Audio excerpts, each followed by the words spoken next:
Voting ସମୟରେ ଆପଣ ଦେଖିବେ ଅନାସ୍ଥା ର ବିରୁଦ୍ଧରେ ଏବଂ ସରକାରଙ୍କ ସପକ୍ଷରେ 90 ରୁ 95 ଭୋଟ ଆସିବ ଆଉ ବିରୋଧୀ ଖଣ୍ଡ ଖଣ୍ଡ ହୋଇ ଭାଗ ହୋଇଯିବେ।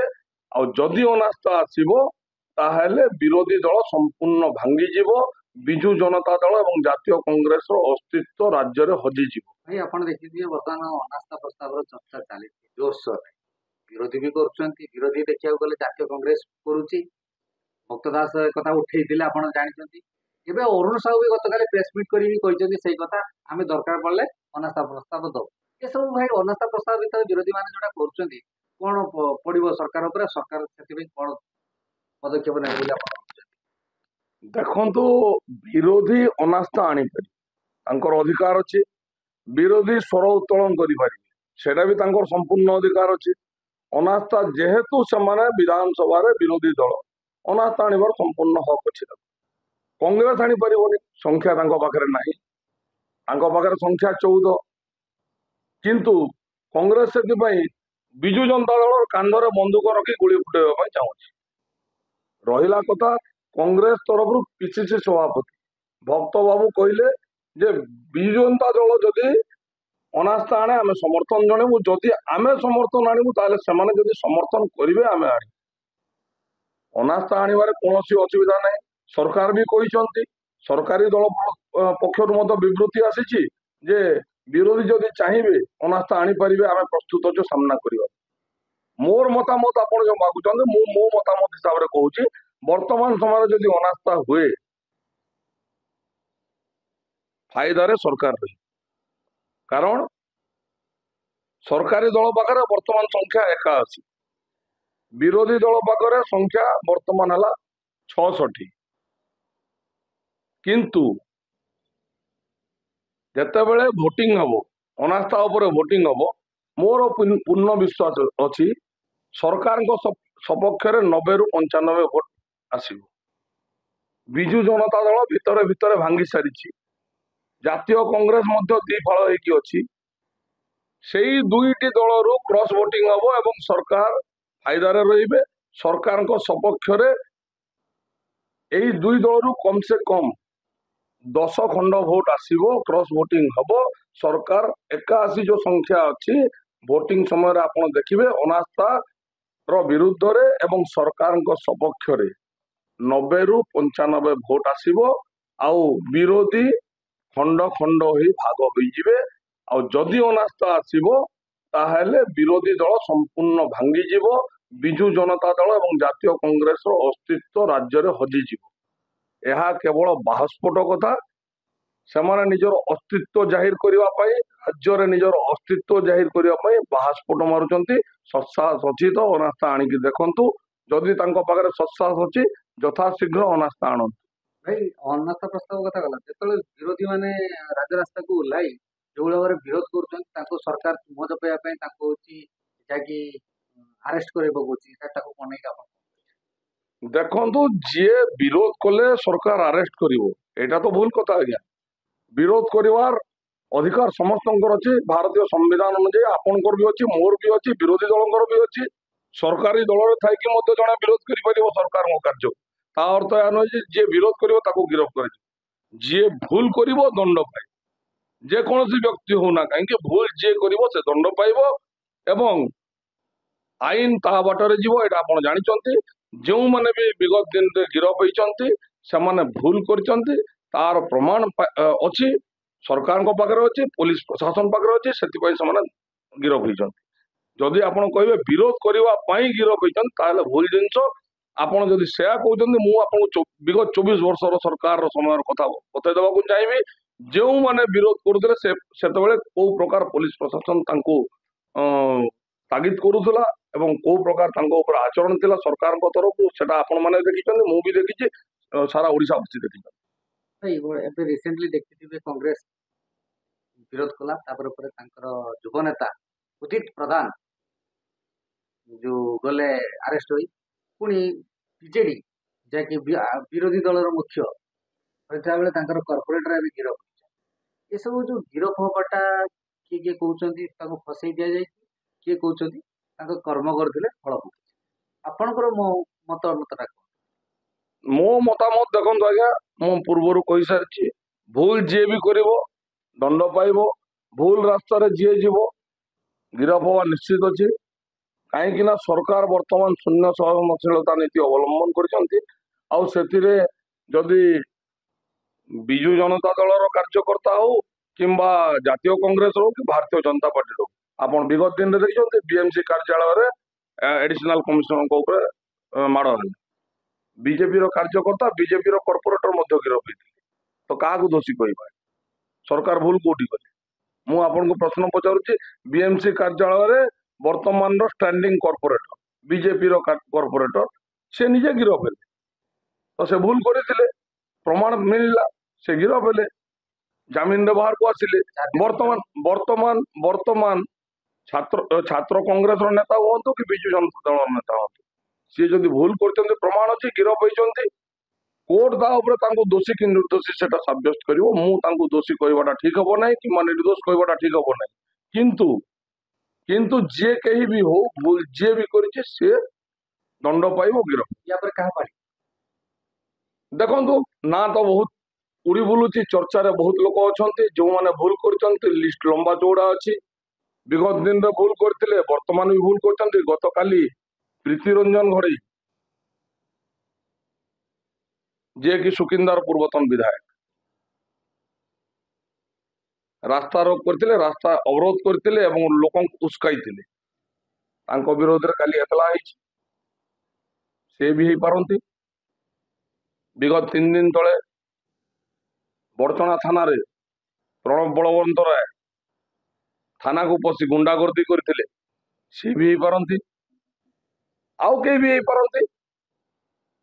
ଯିଏ ବି ଭୁଲ କରିବ ନିଶ୍ଚିତ ଗିରଫ ହବ।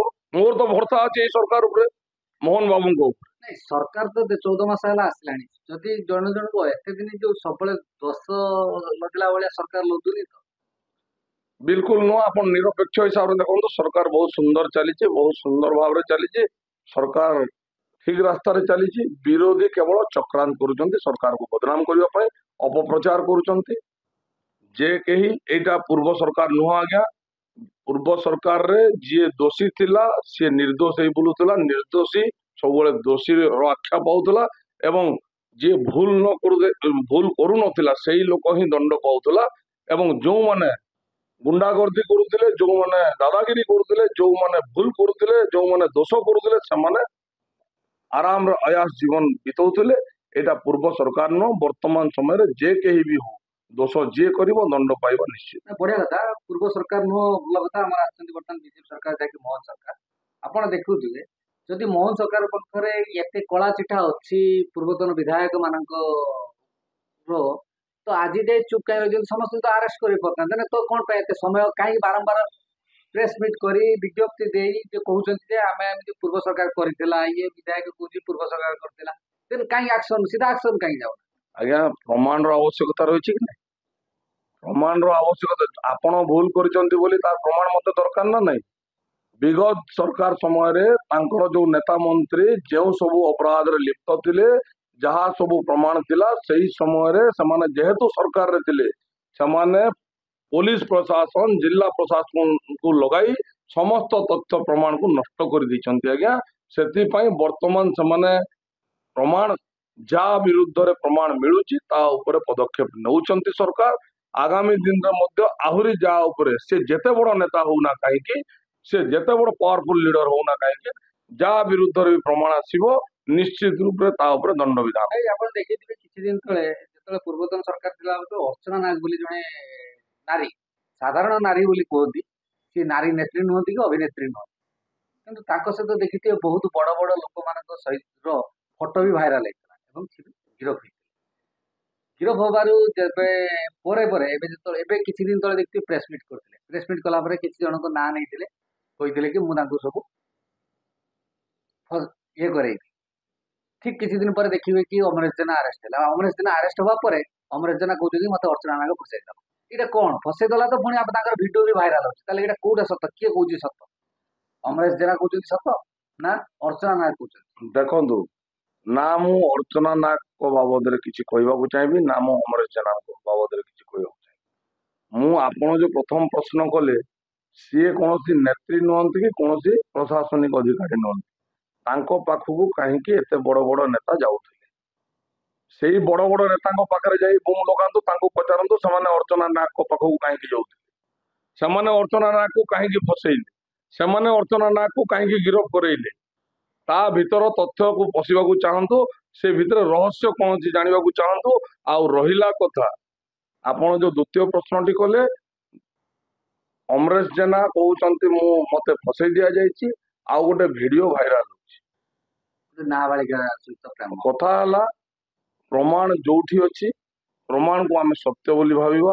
ମୁଁ ପାଟିରେ କହିବି ମୁଁ ଚୋର ନୁହେଁ, ତ ମୁଁ ଚୋରି କରି କହିବି ମୁଁ ଚୋର ନୁହେଁ, ତ ସେଇଟା ଭୁଲ ଜିନିଷ। ପ୍ରମାଣ ଯାହା ବତଉଛି ପ୍ରମାଣକୁ ଆଧାର କରିକି ଆମେ ସତ୍ୟତାକୁ। ଏତେ ବର୍ଷ ହେଲା କଣ ପାଇଁ ବାହାର ନଥିଲା, ଆଜି ଭାଇରାଲ କରାଯାଉଛି କଣ? ଏତେ ବର୍ଷ ହେଲା, ଶୁଣନ୍ତୁ, ଏତେ ବର୍ଷ ହେଲା ସେ ନାବାଳିକ ଝିଅଟି କାହିଁକି ଏତଲା ଦଉନଥିଲା ତାକୁ ପଚାରିଲେ ଭଲ ହବ। ସେ ନାବାଳିକ ଝିଅ କାହିଁକି ଆଜି ପର୍ଯ୍ୟନ୍ତ ଏତଲା ଦଉନଥିଲା, କାହା ଚାପରେ ଦଉନଥିଲା, କାହିଁକି ଦଉନଥିଲା, ତା ଉପରେ କଣ ଚାପ ସୃଷ୍ଟି କରାଯାଉଥିଲା, ତାକୁ ପଚାରିଲେ ବର୍ତ୍ତମାନ ସମୟରେ ସେ ନିଶ୍ଚିତ ରୂପରେ କହିବ। ସେ ତ ଏତିକି ବି ସରକାରଙ୍କୁ ଧମକ ଦେଇଥିଲା, ଯଦି ମୋ ଏତଲାକୁ ନେଇ ଯଦି କୌଣସି କାର୍ଯ୍ୟାନୁଷ୍ଠାନ ଗ୍ରହଣ ନ କରାଯାଏ ତାହେଲେ ମୁଁ ଆତ୍ମହତ୍ୟା କରିବି, ଆତ୍ମହତି ଦେବି, ସେ ଏତିକି ବି କହିଥିଲା। ତ ସେଇ ଝିଅକୁ ପଚରା ଯାଉ ସେ କାହା ଚାପରେ, ତାକୁ କୋଉ ପ୍ରକାର ଚାପ ସୃଷ୍ଟି କରାଯାଇଥିଲା, ତା ଉପରେ କଣ ଚାପ ରଖାଯାଇଥିଲା ଯୋଉଥିପାଇଁ କି ସେ ଏତେ ଦିନ ଧରି ଚୁପଚାପ ବସିଥିଲା। କିନ୍ତୁ କାହାକୁ ଦୋଷୀ କିମ୍ବା ନିର୍ଦ୍ଦୋଷ କହିବା ସେଇଟା ମୋ ପକ୍ଷେ ସମ୍ଭବପର ନୁହଁ। ମାନ୍ୟବର ନ୍ୟାୟାଳୟ ତା ଉପରେ କାହାକୁ ଦୋଷୀ କରିବେ ସେଟା ନ୍ୟାୟାଳୟ ହିଁ କହିବେ, ଆଉ ପ୍ରମାଣ ଦେଖିକି କହିବେ। ଏଠି ଆଉ ଗୋଟେ କଥା ଜଣା ପଡୁଛି, ଯେମିତି ଯୋଉ ସୌମ୍ୟଶ୍ରୀ ବେଶୀ ଆତ୍ମାହୁତି ଦେବା ପରେ ଯୋଉମାନେ ବାହାରୁଛନ୍ତି ତାଙ୍କୁ ଫଲୋ ଅପ୍ କରିକି ତାଙ୍କୁ ଆଦର୍ଶ ଭାବିକି ମାନେ ଯୋଉ ଆତ୍ମାହୁତିର ଧମକ ଦଉନାହାନ୍ତି ତ। ଯେ ଆପଣ ଦେଖିଥିବେ ଉଦିତ ନାରାୟଣ କେସରେ ସେ ଝିଅ ବି ସେମିତି କହିଲା ଯେ ମୁଁ କେବଳ ତା ସୌମ୍ୟଶ୍ରୀ ଆସିଲା ତାପରେ ମୁଁ ସେଥିଲାଗି କହିଲି। ଏ ଝିଅ ବି ଆପଣ ସେମିତି କହୁଛନ୍ତି କଣ କେବଳ ସୌମ୍ୟଶ୍ରୀ ବେଶୀର ଆତ୍ମାହୁତିରେ ହିଁ ଯାଇକି ବର୍ତ୍ତମାନ ସରଗରମ କରୁଛି ଏମାନଙ୍କୁ? ନିଶ୍ଚିତ ରୂପରେ ଗୋଟିଏ ଘଟଣା ଘଟିଗଲା ପରେ ତାକୁ ଦେଖିକିରି ଲୋକ ଅବଲମ୍ବନ କରିବା ପାଇଁ ଚାହୁଁଛନ୍ତି, କିନ୍ତୁ ମୁଁ ତ କହିବି ଆତ୍ମହତ୍ୟା ଦେବାଟା ଅତ୍ୟନ୍ତ ନିନ୍ଦନୀୟ କାର୍ଯ୍ୟ। ସେ ପ୍ରକାର କାର୍ଯ୍ୟ କରିବା କଥା ନୁହଁ। କାରଣ ଯାହା ବି ଥାଉ, କାରଣ ପଛରେ ଯାହା କିଛି ବି ଥାଉ, କିନ୍ତୁ ଆତ୍ମହତ୍ୟା ଦେବା ଠିକ ଜିନିଷ ନୁହଁ। ମୁଁ ସମାଜକୁ ମନା କରିବି ଏଇ ରାସ୍ତାରେ ନ ଯିବା ପାଇଁ। ଯଦି ଆମେ କିଛି ସମସ୍ୟାରେ ଅଛନ୍ତି ସଂଗ୍ରାମ କରିବା, ସାମ୍ନାକୁ ଆଣିବା, ସେଇ ଆମ ପଛରେ କଣ ସମସ୍ୟା ରହିଛି ସେ ସମସ୍ୟାକୁ ଲୋକଲୋଚନକୁ ଆଣିବା, କିନ୍ତୁ ଆତ୍ମହତ୍ୟା ଦେବା ସମାଧାନର ରାସ୍ତା ନୁହଁ। ଯୋଉ ଭାଇରାଲ ହେଇଛି ଯୋଉ ଭିଡିଓଟି ଦେଖୁଥିବେ, ସେ ଝିଅ ହାତ କାଟି ପକେଇଛି, ଇଏ ତାର ବାହୁନି ଅମରେଶ ଜେନା, ତାଙ୍କ ସ୍ତ୍ରୀ କହୁଛନ୍ତି ମୋ ସ୍ୱାମୀ ସେମିତି, ତାହେଲେ କଣ ସେ ଯୋଉ ଭିଡିଓଟା ତାହେଲେ ମିଛ, ତାଙ୍କ ସ୍ତ୍ରୀ କହୁଛନ୍ତି ସତ? ଦେଖନ୍ତୁ, ମୁଁ ଏଇ ଜିନିଷ ଉପରେ ଆଗରୁ ବି କହିସାରିଛି, ଟିପ୍ପଣୀ ଦେବାକୁ ଚାହୁଁନି, କିମ୍ବା ତାଙ୍କ ସ୍ତ୍ରୀ ତାଙ୍କ ପତ୍ନୀ କଣ କହିଛନ୍ତି ସେଟା ଉପରେ କହିବାକୁ ଚାହୁଁନି। କାହିଁକି ଆମ ସଂସ୍କୃତି ଗୋଟେ ଅଲଗା ପ୍ରକାର ସଂସ୍କୃତି। ଓଡ଼ିଶାର ସଂସ୍କୃତି ପ୍ରଭୁ ଶ୍ରୀ ଜଗନ୍ନାଥଙ୍କ ସଂସ୍କୃତି। ଏଇ ସଂସ୍କୃତିରେ ପ୍ରଥମ କଥା ହେଲା ଆମେ ସେ ପ୍ରକାର ଭିଡିଓ ହିଁ ଦେଖିବା କଥା ନୁହଁ। କିନ୍ତୁ ଆଜିକାଲି ମୋବାଇଲର ଜମାନା ଚାଲିଛି, ଲୋକ ଦେଖୁଛନ୍ତି, ଲୋକ ଭାଇରାଲ କରୁଛନ୍ତି, କିନ୍ତୁ ମୁଁ କମ ସେ କମ ସେଇ ଭିଡିଓ ବାବଦରେ କୌଣସି ଆଲୋଚନା କରିବାକୁ ଚାହୁଁନି। ସଂସ୍କୃତି ବିରୋଧୀ।